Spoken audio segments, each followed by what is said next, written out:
Sir sir Aliza कैसी है? उसे होश आ गया?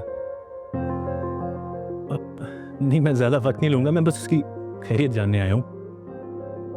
वो बता दें तो मैं चला जाऊँगा। किस हक से तुम उसकी खैरियत पूछ रहे हो? तुम होते कौन हो पूछने वाले? अलीज़ा मेरी अकलौती औलाद है, अकलौती। अगर उसे कुछ हो जाता तो खुदा की कसम तुम्हारा सांस लेना मुश्किल हो जाता। अब देखना, मैं तुम्हारी जिंदगी जहन्नम बना दूंगा। तुम्हारी वजह से मेरी बच्ची ने जो अज़ियत उठाई है और उसे तकलीफ में देख के जो हम तकलीफ और अज़ियत बर्दाश्त कर रहे हैं, उसका तो तुम्हें हिसाब देना होगा। सर प्लीज़ बस मुझे इसकी खैरियत बता दें, मैं चला जाऊँगा यहाँ से। प्लीज सर, आप आइए।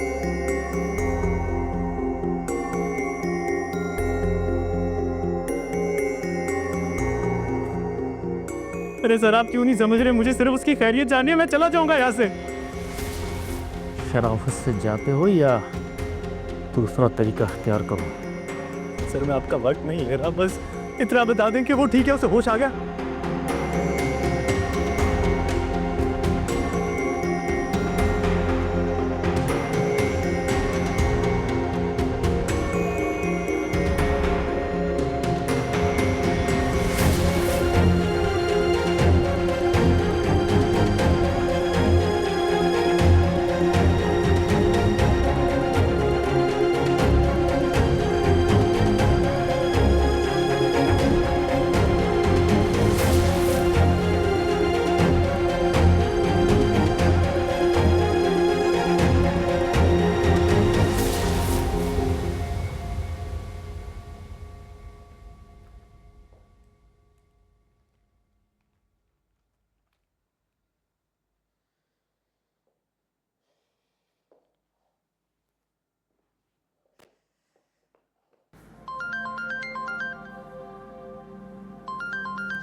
शगफ।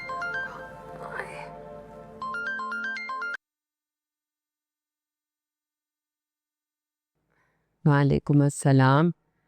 आ गई याद माँ की तुम्हें? है सारे दिन से तुम्हारे ही फ़ोन का इंतज़ार कर रही थी। यार अम्मी, आप सुन तो लें, थोड़ा सब्र तो कर लें। पूरा दिन अस्पताल में गुजारा है मैंने। हॉस्पिटल में क्यों? क्या हो गया तुम्हें? बताया क्यों नहीं? मैं मिलने ही आ जाती बेटे। क्या हो गया अम्मी? सब्र करें, रिलैक्स करें, सांस लें थोड़ी सी। मुझे कुछ नहीं हुआ है। अगर कुछ नहीं हुआ तो अस्पताल में क्यों थी?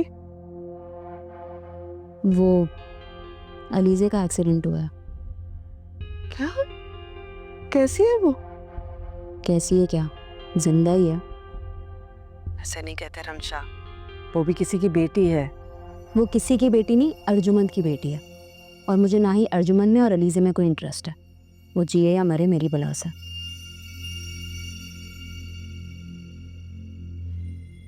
अब क्या हो गया? आप क्यों चुप हो गई? कुछ नहीं, सोच रही थी कि तुम्हारे बाबा तो बहुत रहम दिल थे और मैं भी इतनी संगदिल तो नहीं हूँ। अम्मी, ना ही मैं आप पे गई हूँ ना ही पापा पे। बस शायद खुद पे चली गई हूँ।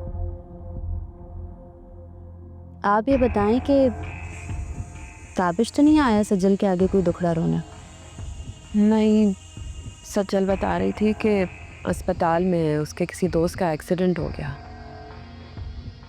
झूठ बोला है सजल ने आपसे। उसके किसी दोस्त का नहीं, बल्कि गर्लफ्रेंड का एक्सीडेंट हुआ है। क्या? और गर्लफ्रेंड कोई और नहीं, अलीज़ा है। या अल्लाह खैर। आपका जो भतीजा है ना, वो यूनिवर्सिटी पढ़ने नहीं जाता, बल्कि हाई फाई लड़कियों के साथ दोस्तियां करने जाता है।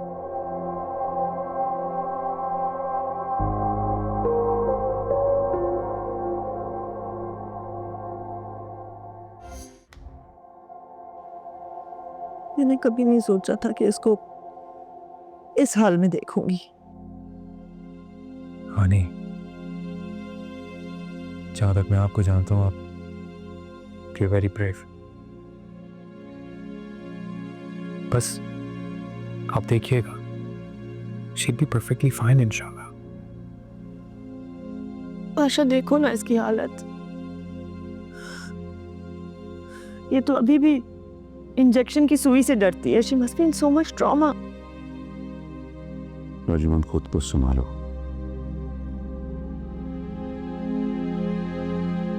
जितनी अजियत हमारी बच्ची ने सहनी थी वो सह ली। अब उससे वादा करता हूँ उससे मजीद कोई अजियत नहीं सहने दूंगा।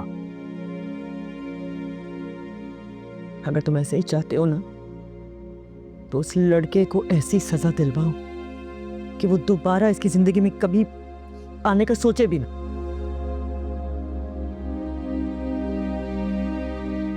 मैं नहीं चाहती कि ताबिश की वजह से अलीज़े को दोबारा कोई भी तकलीफ सहनी पड़े। बेफिक्र रहो, मैं इस मामले को इतनी आसानी से हाथ से नहीं जाने दूंगा। सरार बेटा, यानी को घर ले जाओ। मैं कहीं नहीं जाऊंगी, इसी के पास रहूंगी।